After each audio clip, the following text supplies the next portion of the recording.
Bonjour à toutes et à tous, bienvenue dans le 6e épisode de notre série sur le journalisme de solutions réalisé par l'Académie France Média Monde et CFI. Je suis Zéphirin Quadio, journaliste à RFI et nous voyons ensemble comment intégrer le journalisme de solutions dans une rédaction. Bonjour, je suis Yann Ali, journaliste à France 24 et je veux bien intégrer le journalisme de solutions dans la rédaction. Mais franchement, je me demande comment faire quand on a une actualité dramatique comme les inondations en Afrique de l'Ouest. On a des correspondants ? Oui, j'ai envoyé notre correspondant à Ouaga. Il est en train de chercher des témoignages de sinistrés qui ont tout perdu. Hier, on a déjà fait le portrait d'une famille. Là, on va essayer de trouver des élèves qui doivent aller à l'école à la nage ou en bateau. C'est déjà une solution, non? Et ça fera de bonnes images. Et avec un peu de chance, ils se feront poursuivre par un crocodile par exemple, non ? Toujours le mot pour rire, Zéphirin. Tu as mieux à proposer peut-être? Regarde cet article dans l'Événement, un journal burkinabé repris par le site de Josso, Stop Blabla. On y raconte comment les habitants d'un quartier à Ouagadougou, justement, se sont mobilisés pour construire des ponts pour faire face aux inondations. Pas sûr que ça fonctionne avec tous les sujets. Je ne l'ai jamais prétendu, mais j'en ai aussi un peu marre de passer pour un charognard. Alors face à une catastrophe, je me pose à chaque fois les mêmes questions. Est-ce qu'on a essayé quelque chose quelque part? Est-ce que ça marche? Est-ce qu'on peut le refaire ailleurs?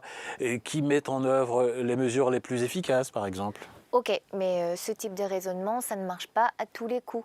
Tu fais comment pour traiter un coup d'État? Tu cherches les plus chics, les plus sympas? Le Josso n'est pas toujours soluble dans l'actu, il faut le savoir.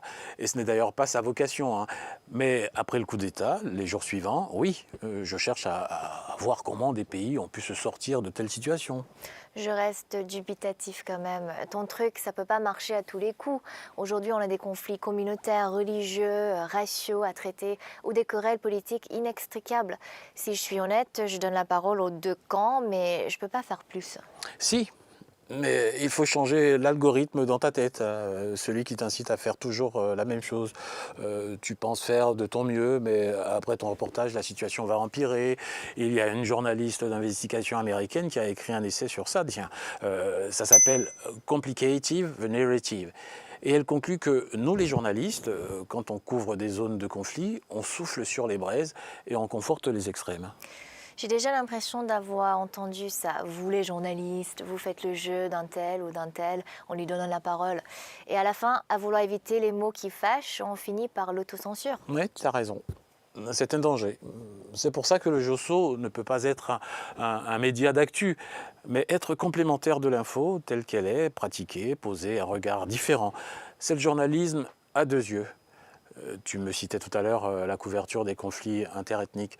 Il ne s'agit pas de les nier, mais de regarder comment on peut les combattre, comme ces reportages de Tchad Info sur les jeunes de #NoLimites qui combattent le tribalisme et les haines religieuses.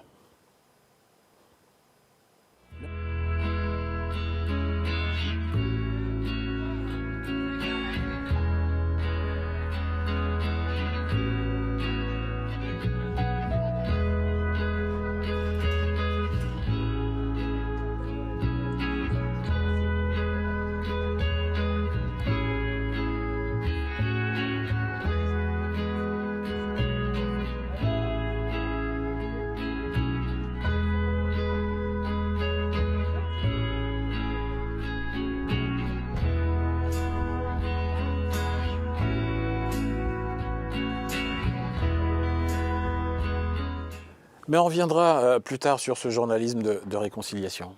Ok, on a compris, Zéphirin. Le Josso, c'est un peu un état d'esprit, une nouvelle façon de penser le journalisme.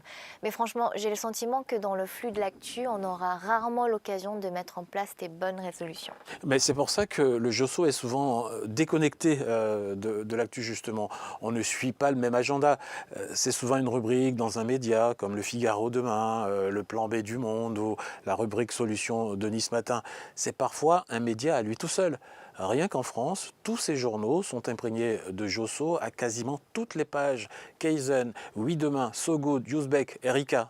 Oui, mais nous, on fait de l'image, de la télé, de la vidéo et du web, et du son et de la radio.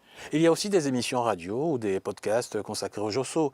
Et il y a des télés qui ont des rendez-vous, solutions, y compris dans les JT de grande écoute sur le web. Le Josso irrigue des sites innombrables.